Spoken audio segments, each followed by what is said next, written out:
একটা কথা যেটা চিরবাস্তব, মেনে নেওয়াটা কষ্টের হলো মেনে নেওয়া দরকার। সেটা হচ্ছে এই পৃথিবীতে কেউ কারোর জন্য প্রয়োজনীয় না। বিশ্বাস করেন, যেদিন আপনি আমি মারা যাব, চোখটা চিরতরে বন্ধ হবে, সেই দিনও এই পৃথিবীতে ব্যস্ততা ঠিকই থাকবে।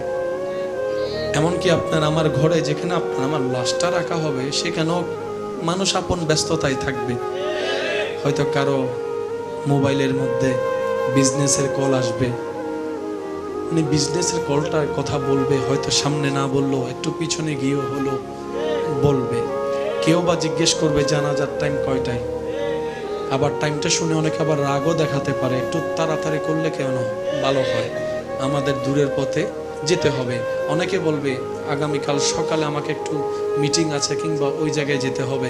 অথচ এই মানুষটাকে দুনিয়ার চোখে শেষবারের মতো দেখার সুযোগ আর দেখার কোনো সুযোগ নাই। আল্লাহ চাহে তো হয়তো হাসরের ময়দানে দেখা হলেও হতে পারে, এছাড়া দুনিয়াতে আর দেখার কোনো সুযোগ।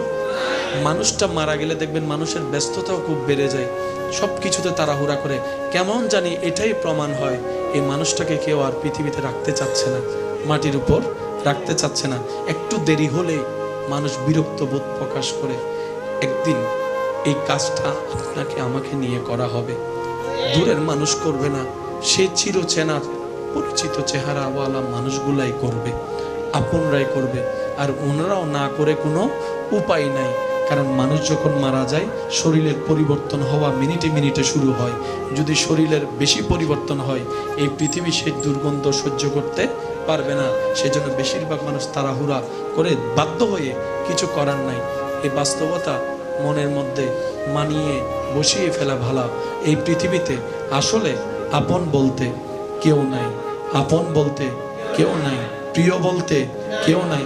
আমরা অনেক ক্ষেত্রে, বেশিরভাগ ক্ষেত্রে দুনিয়ার চোখে প্রয়োজন প্রিয়জন কারো হতে পারি নাই, হতে পারবো না। এটাই বাস্তব, এটাই সত্য, এটাই চিরসত্য। কথা বলেন ঠিক কিনা?